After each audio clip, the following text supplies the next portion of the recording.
Hi there, my name is Bob. I'm with Peak Med. This is a widely available cardiothoracic sternal retractor. Nothing unusual.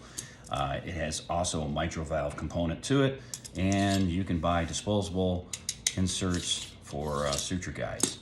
We had a cardiothoracic surgeon come to us and was interested in building a little bit more utility into the mitral valve system by having it available to move a clamp system along a rail idea. Instead of a shorter segment, they wanted a whole segment along the length of the retractor.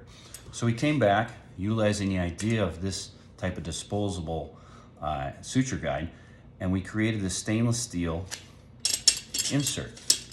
This insert's just friction based, doesn't get tied in any way whatsoever, and what it does is it creates a longer length with respect for the existing clamp system and rake system. So you can move your angles a little bit steeper for lifting that atrium.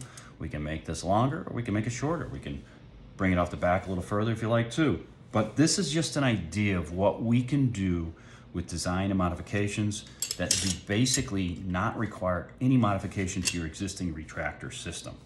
So if you have an idea that basically would allow for you to get a little bit more utility in your existing system, give us a call. Maybe we can help out and we can go from there. This is Bob at Peak Med. Look forward to hearing from you soon.